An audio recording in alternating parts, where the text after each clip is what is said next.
నెలల తరబడి ఎన్ని మందులు వాడినా మీ మోకాల నొప్పులు తగ్గట్లేదా? ప్రాణ పెయిన్ క్లినిక్ లో అత్యాధునిక చికిత్స. ఏపీలో ప్రభుత్వ ఉద్యోగులకు బదిలీలు షురూ అయ్యాయి. ఎప్పటి నుంచో ఎదురుచూస్తున్న బదిలీల ప్రక్రియకు కూటమి సర్కార్ ఇటీవల గ్రీన్ సిగ్నల్ ఇచ్చింది. ఈ నెల 19 నుంచి 31 వరకు ఉద్యోగుల బదిలీల ప్రక్రియ చేపట్టాలని తెలిపింది.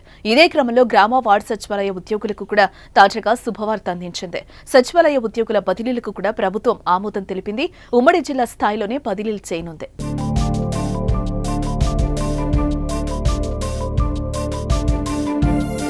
ఈ నెల 31వ తేదీలోగా వివిధ శాఖల్లోని ఉద్యోగుల బదిలీలకు ప్రభుత్వం అనుమతి తెలిపిన నేపథ్యంలో సచివాలయాల ఉద్యోగుల బదిలీలకు సంబంధించి శుక్రవారం మార్గదర్శకాలను జారీ అయ్యాయి. అన్ని శాఖల్లో ప్రభుత్వ ఉద్యోగుల బదిలీలకు సంబంధించి ప్రభుత్వం ఒకే చోట 5 ఏళ్ల పాటు పనిచేస్తున్న వారికి తప్పనిసరి బదిలీ చేయాలని ఆదేశాలు జారీ చేయగా మన రాష్ట్రంలో గ్రామ వార్డు సచివాలయాల వ్యవస్థ ఏర్పాటు జరిగి ఇంకా 5 ఏళ్లు పూర్తి కాని నేపథ్యంలో సచివాలయాల ఉద్యోగుల బదిలీలకు అవకాశం లేకుండా పోయింది.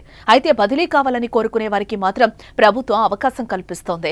అలాగే అత్యవసర పరిపాలన అవసరాల రీత్యా గ్రామ వార్డు సచివాలయాల్లో పనిచేసే ఉద్యోగులను ఆయా జిల్లా పరిధిలోని ఏ సచివాలయానికైనా కలెక్టర్లు బదిలీ చేసే అవకాశం ఉంది.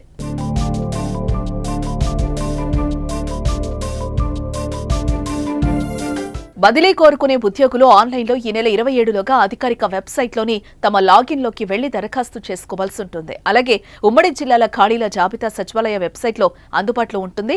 దాని ప్రకారం వారు బదిలీ స్థానాన్ని ఎంచుకోవచ్చు. ఇలా దరఖాస్తు చేసుకున్న ఉద్యోగులకు సంబంధిత ఉమ్మడి జిల్లాల పరిధిలో వేర్వేరుగా ఈ నెల 29, 30 తేదీలో కౌన్సిలింగ్ నిర్వహించి బదిలీ చేస్తారు.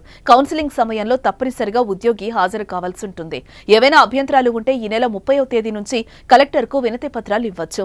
మ్యూచువల్, స్పౌజ్, మెడికల్, విభిన్న ప్రతిభావంతులు, వితంతువులు, గిరిజన ప్రాంతాల్లో 2 ఏళ్లకు మించి పనిచేసిన వారు బదిలీకి అర్హులని ప్రభుత్వం పేర్కొంది.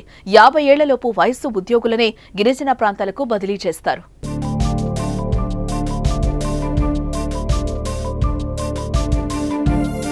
మొదట దివ్యాంగులకు, మానసిక వైకల్యం ఉండే పిల్లలు కలిగిన ఉద్యోగులకు 2వ ప్రాధాన్యత, గిరిజన ప్రాంతాల్లో కనీసం 2 ఏళ్ల పాటు పనిచేస్తున్న ఉద్యోగులకు 3వ ప్రాధాన్యత, ఆ తర్వాత ప్రాధాన్యతలుగా భార్య, భర్తలకు పరస్పర అంగీకార బదిలీలకు క్రమ పద్ధతిలో వీలు కల్పించనున్నారు. గ్రేడ్ 5 పంచాయతీ కార్యదర్శులు, డిజిటల్ అసిస్టెంట్లు, ఇంజనీరింగ్ అసిస్టెంట్లు, వీఆర్ఓలు, వెల్ఫేర్ అండ్ ఎడ్యుకేషన్ అసిస్టెంట్లు, ఉద్యానవన అసిస్టెంట్లు, ఫిషరీస్ అసిస్టెంట్లు, వెటర్నరీ అసిస్టెంట్లు, మహిళా పోలీసు ఉద్యోగుల బదిలీలకు జిల్లా కలెక్టర్లు అధికారులు వ్యవహరిస్తారు.